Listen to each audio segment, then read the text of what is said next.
All right, everybody, welcome to the Leadership Mastermind podcast. I am your host, Mitch Peak, and this is my wonderful co-host, Laura Brandeo. How are you doing, Laura? I am doing wonderful, Mitch. So thrilled for our guest today. Please allow me to introduce everyone to Coach Wayne Salmans. His mission is to empower people to be all they can be, to help them transform their lives fast.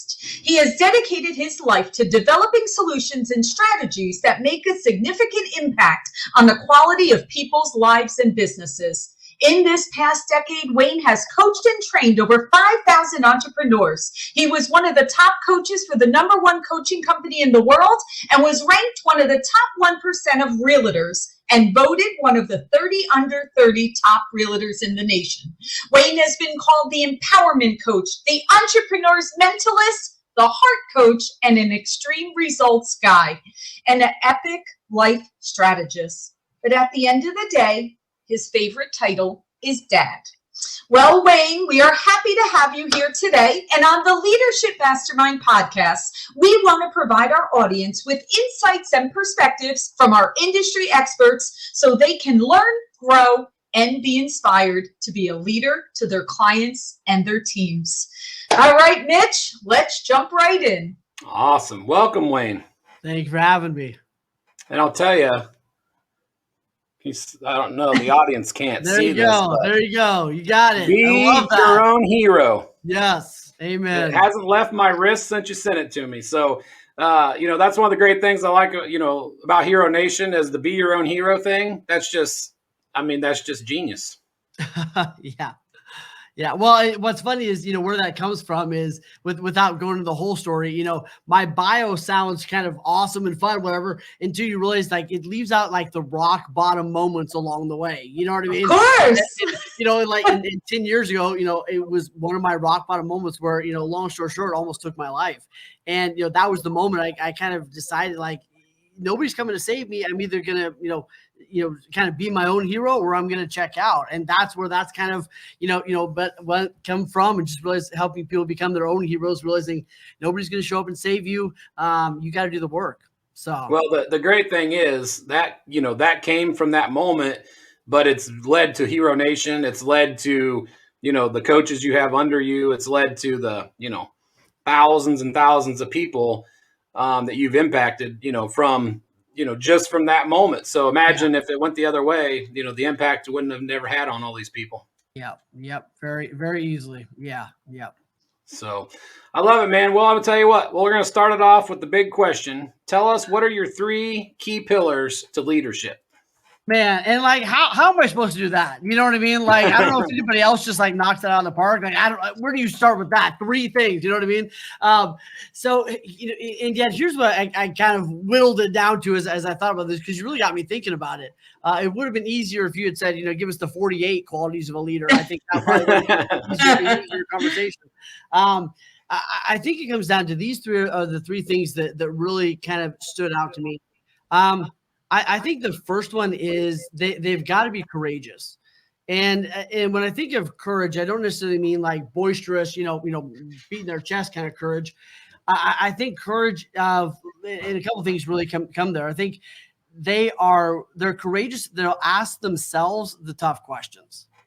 Right. And I think that kind of ties into self-awareness. They have high self-awareness. They have the courage to have high self-awareness, you know what I mean? And ask those tough questions. And then, I think courageous also means that they speak the truth, especially when it's not easy, right? Like every great leader you look up to, where they stand. They're honest. They're upfront with you. They speak the truth, whether it feels good or serves them or not, right? And they reserve the right to pivot, meaning they're courageous. And hey, if we need to make a pivot or change, they're willing to and ready to do that. So I think the first thing for me is really, courage. I think the second thing is, they lead by example. And I know that's such a cliche term in a lot of ways.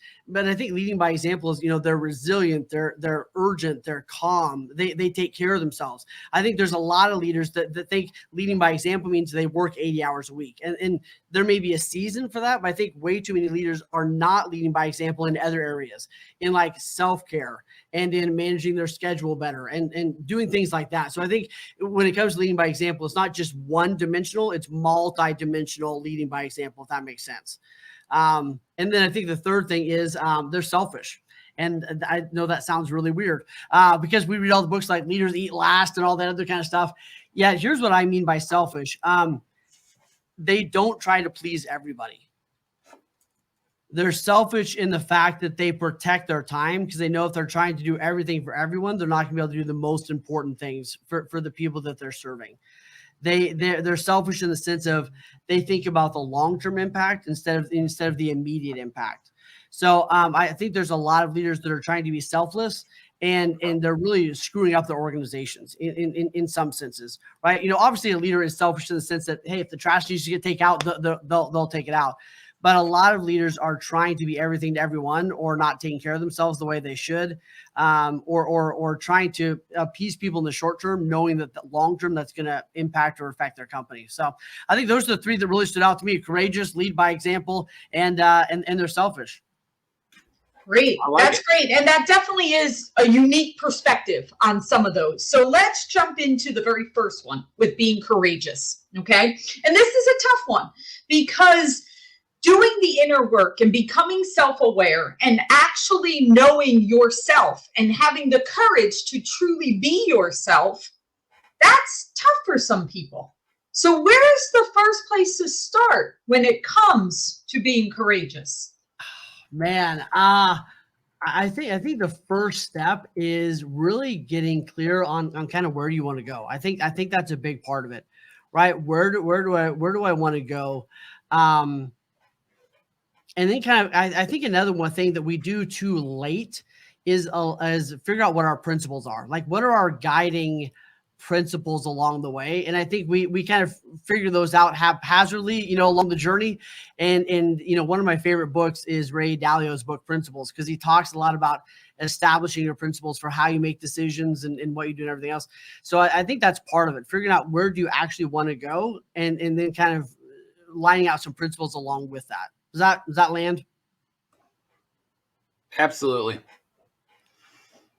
So let's talk about your leading by example. I know, like you said, everybody has different ways of leading by example.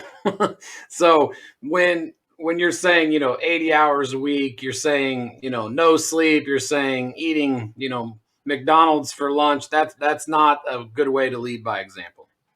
Yeah. Yep. And I think we all I don't know if that ever ends. Like, I think if you're a leader, you're convicted most of the time. You know what I mean? Like, it's just a constant, however many people you have around you are basically your accountability partners, whether you like it or not. So I think it goes back to just being in integrity with your word, right? If I said I love working out 100 hours a week and that lines up with my goals, life I want to have, then that's cool. If I say that I need to work 40 hours a week and I'm working 60, that's where we have the problem. So I think just being in alignment, because for some people working 80 hours a week, 100 hours a week is awesome for them. Like that's their jam. That works. And that's cool. So I don't think there's one size fits all. I think it's being in integrity with what you say though. So for me, every one of my coaching clients knows that I'm home by 5:30. And what's funny is if someone, calls or texts me at, after that, whatever it is, they fully expect me not to answer. And if I do answer, they're like, dude, what's wrong? Like, are you guys getting a divorce? Like, are you okay? Right. And I'm like, no, I was at the store. She wanted me to get milk. Like, but like I'm so clear on it that it freaks them out when I do something that's not in alignment with that. Right. So I think that's a huge part of it. That's great. Now, Wayne, when I read your bio, you said, hey, that sounds great, but you didn't know how I got there. Yeah. So can you please share with us your story? There you go. I mean, it's like Mitch. I mean, you've been hustling your tail off for years. You know what I mean? And what's funny is in 5 years, people are just gonna be like, man, you're just crushing it. Where'd you come from overnight?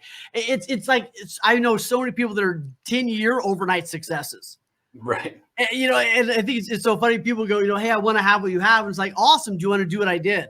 So, I don't trust anyone that hasn't been kicked in the teeth yet, or hasn't put some time in, because it's tough. You know what I mean? You've got to do the work. There's not a whole lot of shortcuts in a sense. People go, why are you so good at coaching? It's like, well, I've had 10,000 hours at it. Like, I should be good at it by this point. So yeah, I think just putting in, really it is putting in the work. And you said you started what, 10 years ago is kind of where the Hero Nation story started. So tell us Absolutely. a little bit of that history. Yeah, well, it's 10 years ago. I was doing really well, right? I was selling a bunch of houses. I was involved in my community. I had a couple of kids. I looked really great on the outside. And yet, like, what the inside and the outside, right? Like, I was not congruent. I had all this junk and garbage in my head, and it was out of alignment. All my value really was coming from like how people saw me and what I was doing and everything else. And my inside was not in alignment. I ended up having an affair. I ended up like losing all of my business. I ended up basically crashing and burning. And like I nailed rock bottom, to the point where I was sleeping in a vacant building, sleeping on the floor, getting ready to take my life. And what's interesting about that is I had self-sabotaged to such a high level because I didn't know who I really was. I wasn't congruent with myself. I hadn't dealt with my demons, and what's cool about that is I don't want to do it again. And yet what one of the biggest things I got from that was, one, I needed to learn how to recover quicker and have an actual strategy for that, right? Because I didn't. And also I just I got really clear on who I am, right? Who I am outside of business and money and all that other kind of stuff, right? So now it's like, hey, if I have money, that's awesome. If I don't have money, that's like less awesome, but I'm okay, right? Because I know who I am, if that makes sense. Yeah, I think it makes perfect sense. You gotta the person, your personal life is what's gonna help you succeed. I think you have to have your personal life in order for you to to move forward and be successful and actually enjoy the success. Yeah, absolutely. Absolutely. And it sounds like, Wayne, that it's about getting clarity. So how do you help your clients get clarity? Yeah. Man, it's all about clarity for me. Like, I think so much comes down to clarity. Like if you're stressed out, it's probably because you're unclear on what the most important things are. Right. Like almost everything comes down to clarity. So here's what I would say. Like, I wish there was like a one size fits all, like get clear. And yet what I've realized is everyone goes about it a little bit of a different way, right? Each conversation I have with someone is going to be a little different. And yet here's what really bothers me is how many people build a success that they end up hating, right? They built what they thought was going to be a success, and then they did it and they hate it.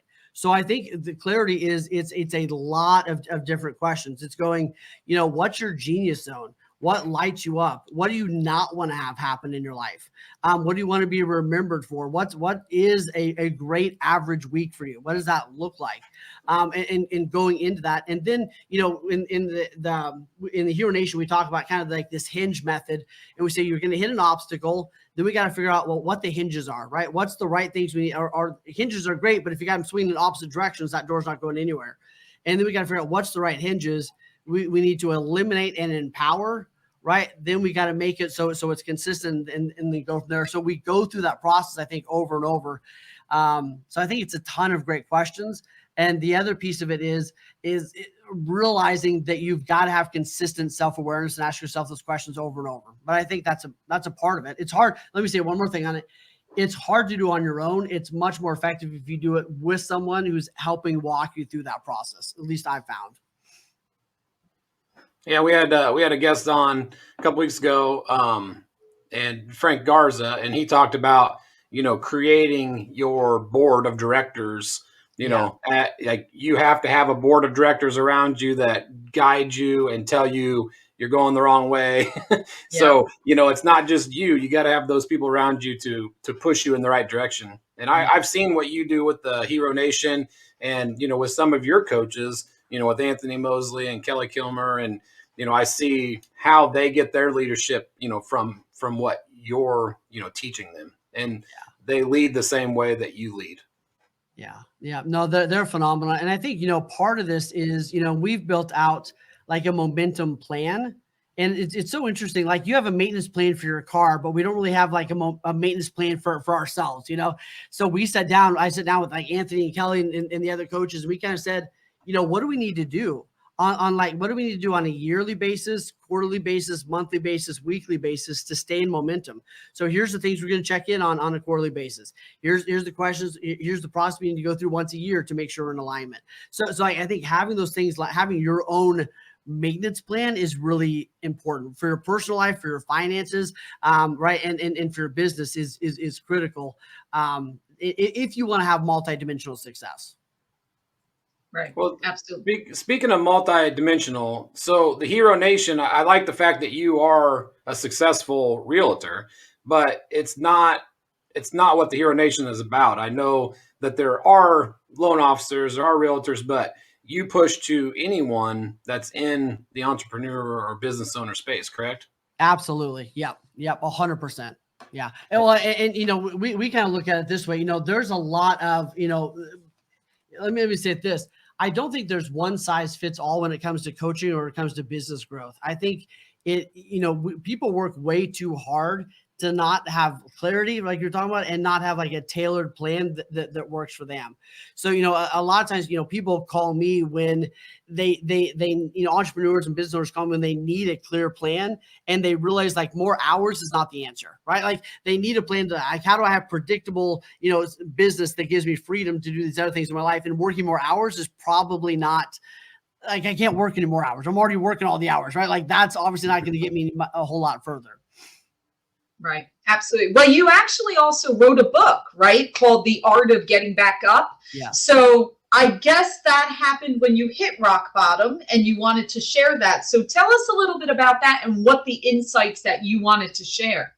Oh man, how much time do you have? Well, and here's a side note on that is I think everybody has something within them that they need to share with the world. Right. So whether that's like how I survived my 7-year-old going to school or whatever it is, right? Like I think everybody has something within them that they need to share with the world.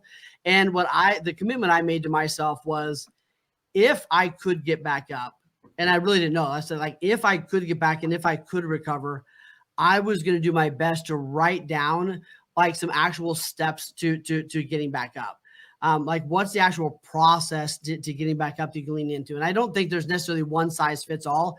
Yet I think I wrote the book to be more of a guide to kind of go, hey, here's what you need to, here's the kind of the process to getting back up that can help you. And I think one of the most impactful things that I heard early on when my book came out was, I had one of my friends call me and he said, I think my dad would still be alive had he read your book. And that really hit home. And I just think so many of us, when you think about it, most people have a first aid kit somewhere in their house and they got a spare tire under their car. At least they think it's there. Right. They've got a fire extinguisher somewhere, but like we have all these ways to recover, and we do all these things in preparation for tough times. And we do very little mentally for tough times. And especially for like the people that are watching this, like your leaders, your high achievers, and like your go-to recovery strategy is just like work harder, work harder, more hours, right? Lean in, whatever it is. And like, that's good. And yet, like, if you're going to go replace a toilet, you need more than a hammer, and a lot of entrepreneurs are walking around only with hammer. And when they have rock bottom moments, it's like, shoot, I don't have the tools. So, I really believe, and I see the effect of people kind of equipping themselves with that before they have some of those rock bottom moments, or to help them get through those. Well, I'll tell you another story about you that resonated with me was, you are the coach of, people, you are a leader, but I remember, one day you posted on Facebook and you asked the question of you needed help. And you said, my kids are getting older. They normally come here to visit me for the whole summer and they don't want to. Well, do I make them what do I do? And I remember you, asking and people gave you great advice and you took it. And, I think it worked out well the way that you handled it. But to me, that kind of resonated to me as, yeah, he's a leader, he's a coach, but he still has coaches that he looks up to. He still, has problems that he needs answers to, and he's not afraid to ask for them. Yeah. Yeah. Well, and I think, you and I are on the same page with that. I think early on, especially when I started teaching bold years ago, um, I thought that I had to have all the answers. Like I thought that I had to like have arrived and whatever to like get up in front of a room and tell people how to live their life, whatever it is. And what hit me really clearly was I didn't need to have arrived. I just need to be authentic about where I was. Hey, I'm nailing some stuff. I'm not nailing some stuff, right? Just be real about where I was, and that I'm on the journey. And one of the interesting things is I used to think that I needed to like have all the answers and everything else. And the truth is I just need to be authentic. And part of what I do is just connecting people. Right? I just got a call earlier today where I actually connected one of my coaches with one of my clients. I said, hey, here's the dude that coaches me. I don't know what the answer to this is, but you can go get it. So kind of getting my ego out of the way and just being like, hey, my job is just to help people find the answers. I don't have to necessarily have them all.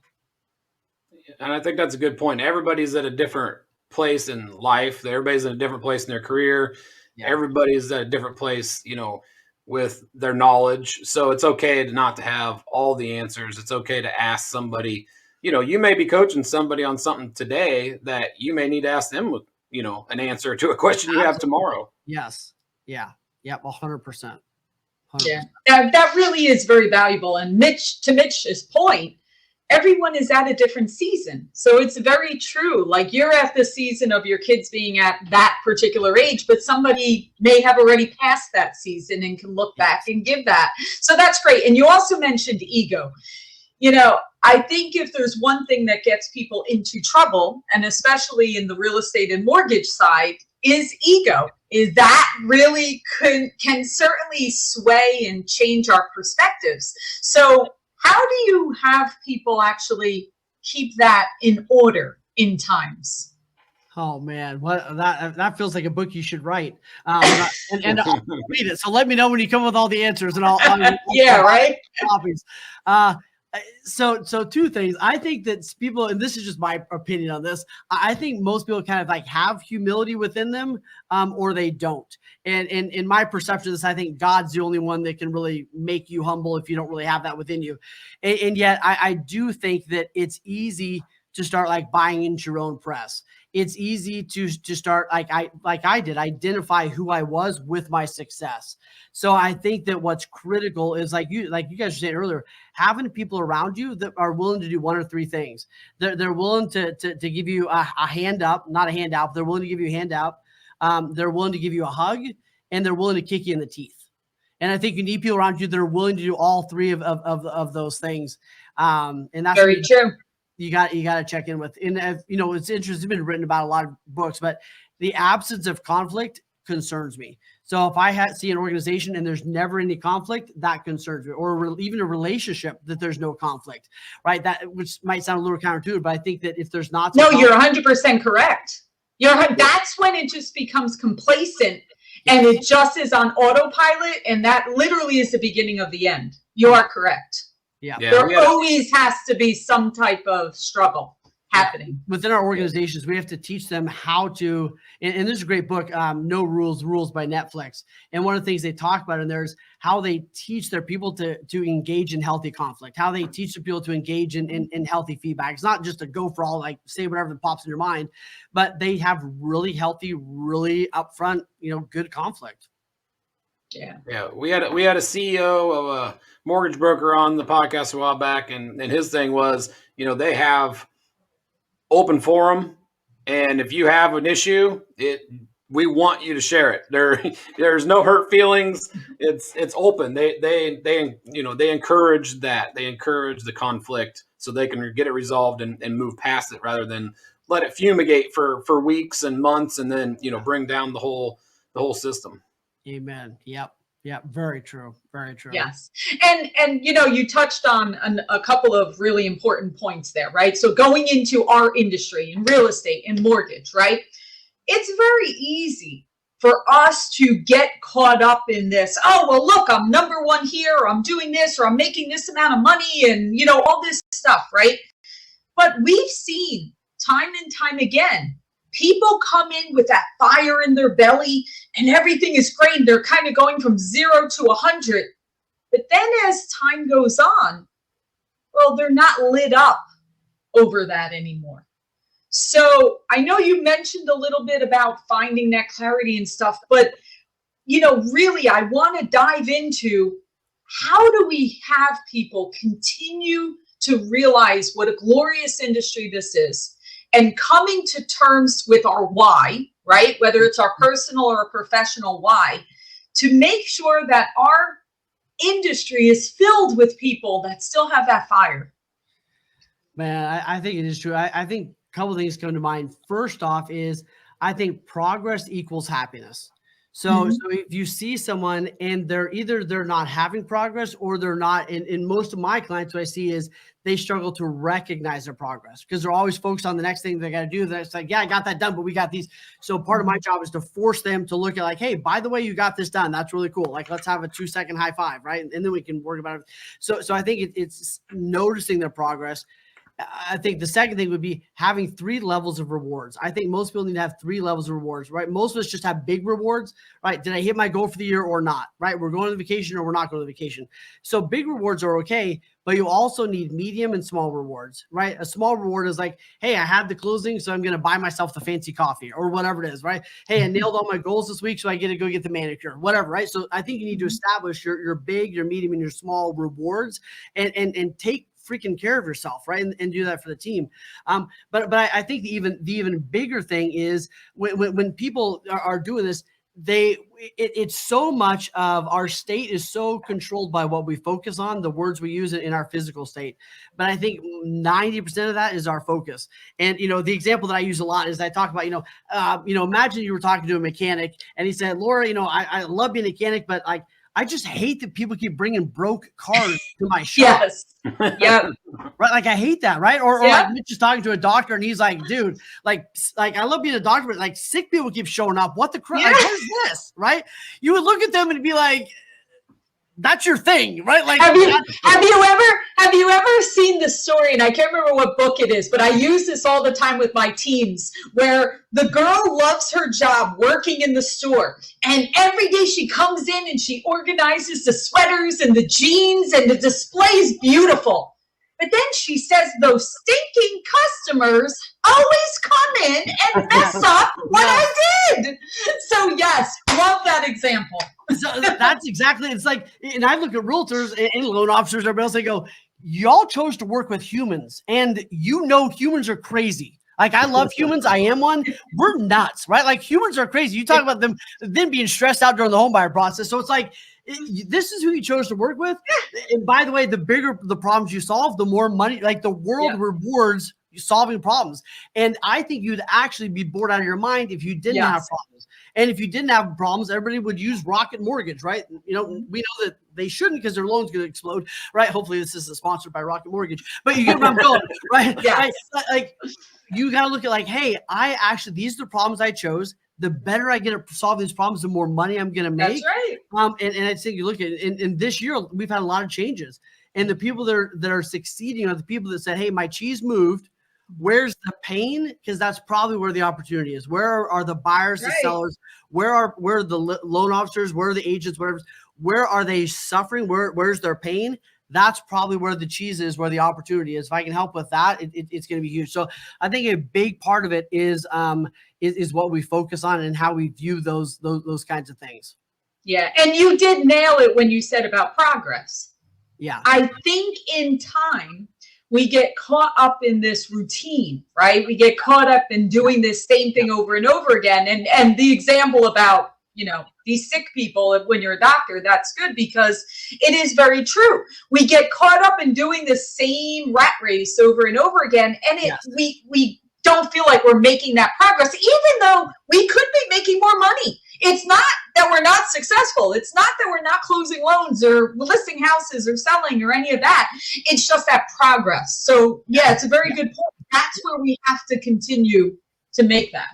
Yeah. Well, and we talk about like the villain and the hero. And I think like everyone has like a villain in here, kind of like the devil and the angels on your shoulders.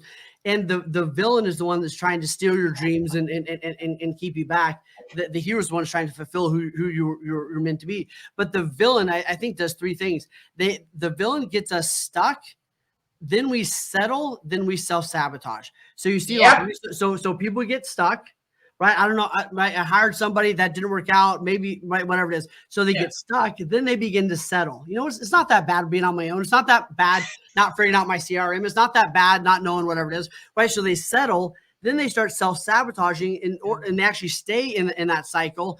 The problem is, like you said, at some point they look up and they go, my life sucks. That's right.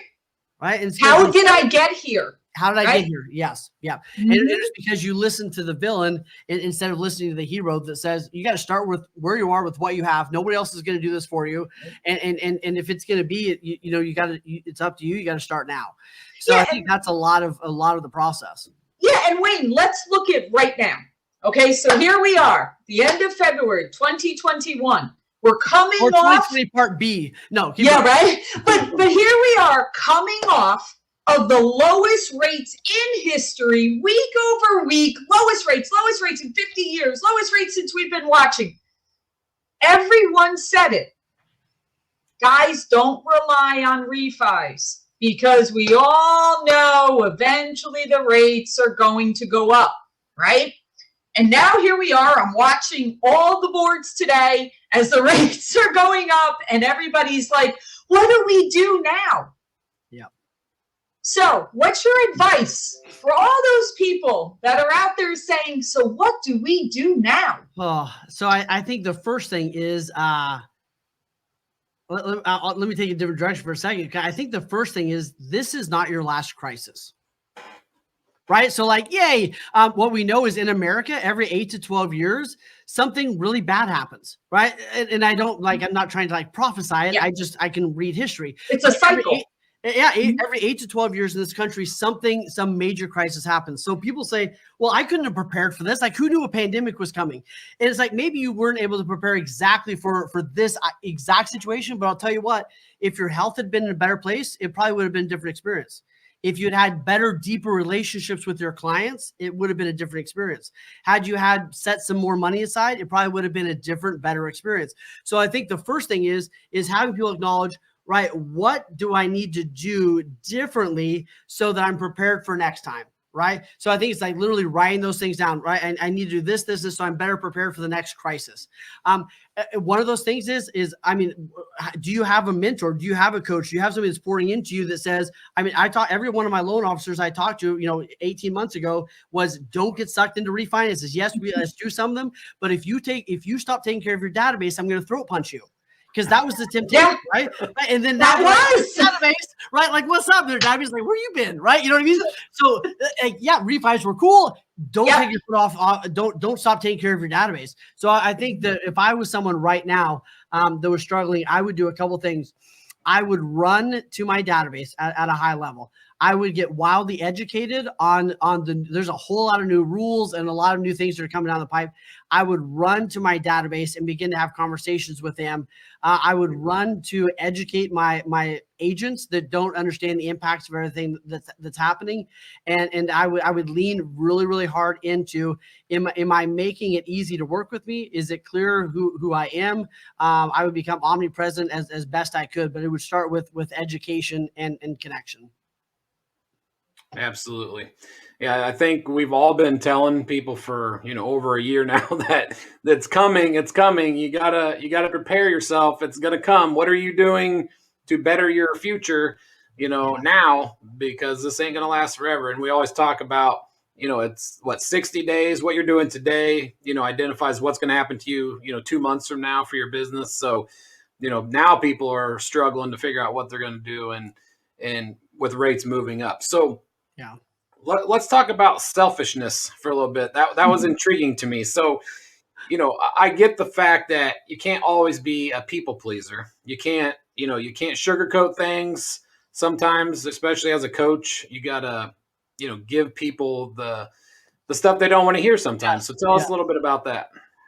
Man, I mean, I think that it's we've been sold kind of a lie that in order to be as successful, you always put everybody else before you. In a sense, right? Like leaders eat last and all this other kind of stuff.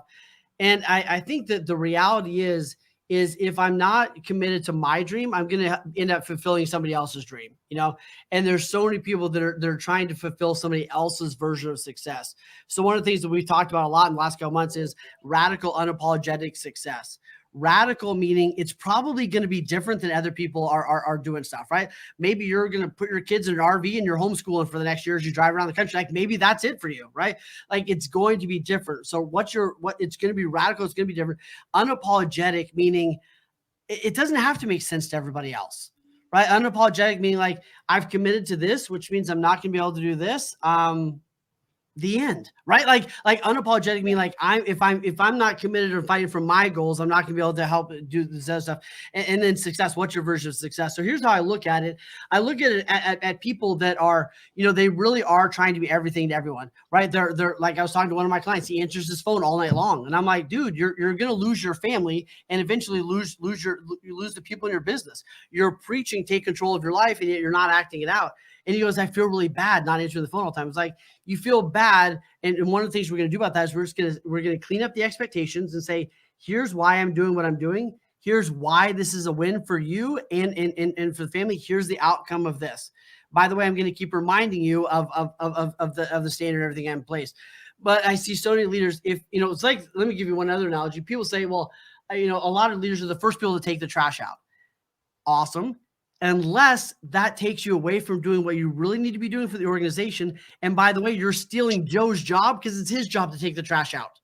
Right. So I get that taking the trash out might sound great and you feel like you're, doing what you need to do. But you're actually being really selfish because it makes you feel good to take the trash out. You actually feel like you're doing a great job. It's actually really selfish of you doing that because you're not fighting for and protecting the time everybody else needs. So I think that's part of what it comes down to. And then a lot of times, selflessness that's unappreciated usually leads to resentment. And what I mean by that is if I'm always answering the phone for someone, or I'm always saying no to my stuff and saying yes to theirs, I'm eventually going to resent them. So if we play the long game, I got to say no to that person because I don't want to resent them down the road. Hey, I could say yes to this, but it would lead to me resenting you. And the last thing I want to do is mess up our relationship. That's definitely a different approach than, we hear from a lot of people, but it makes total sense. You have to have your boundaries, or else you're going to be spending all your time doing other people's stuff instead of working on your own, which that makes perfect sense. Well, it's the best use of your time. Yes. You have to look at where your best use of your time. And it's actually funny. I was just having a conversation about this with someone because we were having a conversation of when I first started my company. And that was back in 2007. And at that time, I was the first person. So I had to do everything. Right. And when I was having this conversation, we were speaking about, well, now it's 14 years later. They're like, well, Laura, you would never spend your time doing X because that's just not the best use of your time anymore. And it's true. That would be unfair of me to spend my time doing that because I wouldn't be executing and strategizing on building my company. Yeah. So you are right. You are correct. And it is something entrepreneurs really fall into easily because our mindset is always just do it. Whatever it is, just do it, and you're right. You just have to look at the best use of your time. Yes. And you realize as you grow your business, your company, that's actually really disrespectful of everybody else for you to be Johnny on the spot or for you to not take the day away to get your head in the right place or to not do those things. Right. And like you're saying, you earn the right, right? Yeah. You earn the right to be able to pay somebody to clean the office. That's right. You earn the right to have Joe answer the phone on the weekend instead of you. You earn the right. So it's like you can just do it day off thing, but you earn the right to do it. And I think that a lot of people get humility and ego and everything else messed up. I think that, it's good to have a healthy ego. In other words, like believe in yourself and be sure of yourself and have high confidence. And I think high confidence doesn't necessarily mean you have an ego that's out of control. No. I think high confidence, it might come across that way, but high confidence is like, I know what I'm supposed to do and what I'm supposed to be doing. Right. And if I was taken away from this, I know that if I don't put my mask on, I'm not gonna be able to help everybody else get theirs on. That's exactly right. But you spoke about leading by example. And that is so, again, in my organization, I know when there was the most difficult of challenge happening in my company, you know that every one of your team members is watching every single thing you do. Yeah. How you communicate, how you're viewed, whether you keep the routine the same, whatever it is. And that is very, very important. That whole lead by example, everyone is always watching you when you're a leader. Yeah. And that's from your team to your children, to your community. And it seems almost as a responsibility, but as Coach Wayne just said, you have to take care of yourself first. Yeah. Because if you're not in the right mindset, it is very difficult to lead by that example. Yeah. Well, I think two things come to mind when you say that. I think the first one is, you know, Mitch, kind of like you were saying, sometimes it's okay to go like, I don't know what the answer is, help. But right. Yes. So leading by example doesn't mean you have to pretend you have all the Correct. answers. And I think the other thing too is like, and this was so interesting over the last year, watching everything go on. You saw some people, you know, one of the questions I ask my clients all the time is like, what are you role modeling for your kids when they go through a crisis? Yeah. Right? Are you role model? And there's a lot of parents that watch around for a year going, this is terrible. This is horrible. You being at home is brutal. Like this sucks. This sucks. This sucks. This is terrible for a year. And then other people that go like, this is not what I was planning. This is going to put some strain on us. And yet we're going to figure this out. And this is going to, we're all going to remember the year where 18 of us were trying to do different businesses at the kitchen table, right? Like we're going to make it a beautiful experience. You know, we're not going to change anything, right? We're, you know, being pissed off isn't going to make the pandemic any shorter. We're going to make this a beautiful experience. And you had people that made it a beautiful experience, even though they had a lot of struggle, and people that made it horrendous. So I think, like you said, your kids are watching, your employees are watching, etc. Yeah, and I'll tell you, I don't know who it was that said this in the beginning, but I remember someone saying, let's make this the best pandemic ever. Yes, that was our quote all year long. This is my best pandemic yet. This is the best one I've ever had. And hopefully it's the one. Yeah. Hopefully it's the one in our lifetime. Yeah. Like, well, I know that. How about you? I know from the beginning that 2020, you know, I said this in the beginning, that 2020 was going to out a lot of leaders. Yeah. And it was also going to create a lot of leaders. Correct. And it goes back to exactly like you said. It's you are, you know, no matter who you are, you're a leader to somebody. Yeah, that's right. Whether it's your family, whether it's your community, if you have Facebook and you have 300, 400 friends, 3,000 friends, you're a leader to somebody that's watching you every day. So if you're like, man, this is terrible, I can't handle this. This is the worst year of my life. You know, you see a lot of people doing that over and over. Yeah. And, you know, some leaders, you know, you see leaders out there saying, oh, this is going to be horrible. What are we going to do? But then you see people step up and say, hey, let's make the best of this. This is what we're doing at home to keep the kids entertained. What are you doing? You know, well, the question we ask is, like, what did it expose? It's kind of like when they have a restaurant and they do a stress test, right? Like they usually have 20 people in the restaurant and they bring in 150. I don't think this last year changed anyone in some ways. It really just exposed. It exposed were they good at recovery and resourcefulness, or were they not? It exposed a lot of leaders, and that's why I saw a whole lot of leaders just kind of disappear. I did. A lot of people went quiet. I'm like, this was when you're supposed to come out. Your moment. Yeah. Right. That brings me back, Wayne, the stress test to my high school days working at McDonald's. And, you know, things are going well. It's a half hour before closing time. And you see two big, bright yellow buses pull in the parking lot. And you're like, this is not going to be fun. It's not going to be good. Nope. It's not going to be good. You got bus loads of hungry sports kids from high school ready to order the whole menu. And yes, you got, you know, like two people out back, one up front. Like, how can we get this done without Amen. burning the place down? Yes. No, it really did. Well, we said, you know, we actually put out a packet on this, and we talked about like the 4 steps. We go, you need to regroup, you need to recraft, you need to rewrite, and you need to re-engage, and kind of walk through the process of what that looked like. But I think people need to be doing that to make sure that, you know, they learn the lessons, they're clear on what they need to do different, and, you know, they continue to do that process. So, right. Wow, this has been incredible, Wayne. So much great information, insights, valuable, you know, unbelievable. So please tell us, how can people learn more about Hero Nation and yourself and connect with you? Man, I mean, I think the best thing that someone could do right now would be, you know, you talked earlier about like momentum and things like that. I think that the best thing they could do right now is if you go to theheronation.com realtormagazine.com/momentum. We've got like a workbook that's called, we call it the 30-day, momentum plan. And I would say go download that, work through that thing. And if it serves you, awesome. We'd love to help you more down the road. Yeah, that's where I would start. We put some really amazing tools and tactics and everything else in there to help kind of walk you through how to stay in momentum and the actual things to do. So it's not just, a bunch of hype. It's like, here's what you need to do. Here's the question you'd ask yourself. Here's layout. So I would say, go to theheronation.com/momentum, grab that thing, and then just go on social media and give me some feedback. That's Love awesome. it. And how many coaches do you have with the Hero Nation now? Man, we got 7 awesome coaches, which is pretty cool to see them continue to step up and change lives. It's pretty awesome. And yeah, we have one of them. Kelly Kilmer is going to be on our Leading Ladies of Mortgage and Real Estate event on March 16th. So I'm excited to have her back. Man, she is a force of nature. I tell you what, she is brilliant. Yeah, I see her out there running in the 30-degree weather in Oklahoma and preparing for marathons and being a realtor and a super mom. And Amen. Yeah, mom, super realtor, running like a bunch of other companies, doing marathons. It's pretty awesome. All right. That's great. Awesome, Wayne. Hey, I appreciate you joining us. It's been great to hear from you again, and we'll definitely be in touch soon. Hey, thank you guys. Thanks for all you do. Seriously. Appreciate y'all. All right. Thank you.